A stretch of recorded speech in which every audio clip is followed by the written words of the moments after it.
禁果，传说是来自深渊的神秘果实，任何生物服用它都可以得到自己梦寐以求的力量，但同时也会付出相等的代价。自从禁果现世以来，人类社会就发生翻天覆地的变化。服用过禁果的人类，有的造福人间，有的贻害千年，还有获得禁果的动物，对人类文明造成极大的破坏，也使人们不得不筑起高墙，蜗居在一座又一座要塞之中。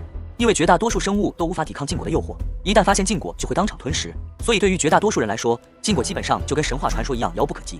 不过因为禁果而衍生出来的各种超凡之力，却并不难获得。银城，一栋老旧的楼房内，于贤戴着口罩，手提着公文包，接过黑店老板递过来的笔试注射器，问道：“老板，这是第几代的血？”“第3代血族的血。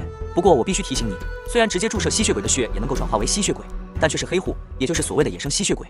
一旦被血族发现你的存在，你将会遭到整个血族的敌视，以及自结者不死不休的追杀。”黑店老板看着于贤，缓缓说道：“自几百年前，血族始祖通过服用禁果，从人类转变成为吸血鬼。如今血族已经成为人类社会中极其强大的势力，唯有通过血族考核以及考验的人类，才有资格接受初庸，转化为吸血鬼。这种吸血鬼会得到整个血族的接纳与庇护，同时也必须为血族贡献自己的力量。过去也有人暗杀吸血鬼，然后通过吸血鬼的血将自己转化为吸血鬼，以此谋求长生不老。但这些人无一例外，最后都被血族派出的自结者所斩杀。问题是于贤等不了那么久，他也没有耐心接受血族的考验。他只是一名刚从亡父手上接班一家小工厂，稍微有点小钱的高中生。如果没有发生意外，毕业后他会像父亲那样管理这家工厂，等自己老了再将工厂交给自己的儿子或者女儿。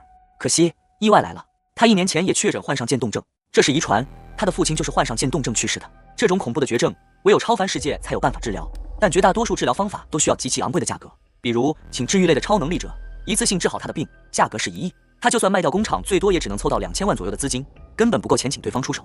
而其他治疗方法，最便宜的也要6、7千万，还会伴有一些奇奇怪怪的后遗症。最后再花了不少钱调查咨询后，他找到这家号称能买到一切的黑店。在卖掉工厂以及一家店铺后，他凑齐购买吸血鬼血液的钱，总算得到活下来的希望。只要他注射吸血鬼的血液，将自己转化为吸血鬼，渐冻症自然就不药而愈。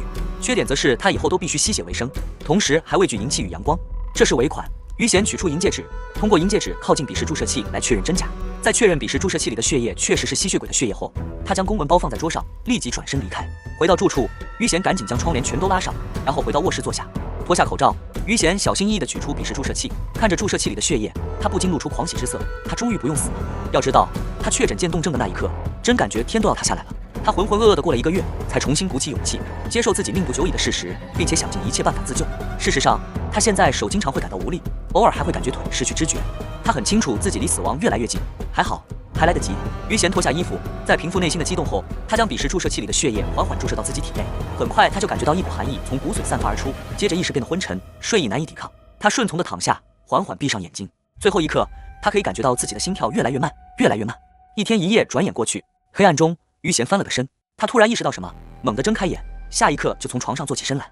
我成功了，他喃喃自语一声，接着赶紧用手按住胸口。大概过了1分钟，他脸上露出笑容，果然他的心脏已经停止跳动，这说明他已经被吸血鬼的血液转化为吸血鬼。吸血鬼每1年心脏只跳动1次，据说每跳动10次就可以获得一种小天赋，每跳动100次可以获得一种大天赋，所以吸血鬼活得越久，实力就越强。另外，吸血鬼在食物充足的情况下，甚至可以做到半年心跳1次，实力获得更快的提升，这也是所有吸血鬼即便不饿也会吸血的原因。刚转化的吸血鬼都会拥有一个初始天赋。于贤回忆自己搜集的资料，接着仔细地感受身体的变化。首先可以排除主动能力，一般主动能力就像是张嘴吃饭，稍微感受一下就能够自如地使用，只要不是脑子有问题都可以轻松掌握。既然不是需要他主动释放的能力，那就是被动类的能力，这就比较麻烦了，因为被动类的能力往往需要触发之后才能够知道是什么能力。有点饿，还好我提前准备了不少血包。于贤没感觉到自己的能力，反而感觉到一股饥饿感。他下床习惯性地打开灯，接着就愣在原地，身体在吸收光，不对，应该说他的身体在吞噬灯光。这怎么可能？虽然吸血鬼只怕阳光，一般的灯光并不会对吸血鬼造成伤害，但实际上吸血鬼同样不喜欢灯光，甚至在强烈灯光之下还会感到轻微的不适。而他现在不但不觉得难受，甚至还有点舒服。难道我的第一个天赋就是时光？于贤抬头看着白炽灯，惊疑不定的脸庞渐渐露出狂喜之色。他立即走到窗户前，在决定成为吸血鬼后，他就将窗帘全都换成不透光的遮光布。但他很清楚，外面现在肯定是白天，我的感觉不会错。虽然隔着窗帘，但阳光已经照射在窗帘上，我能感觉到窗帘传来的温度。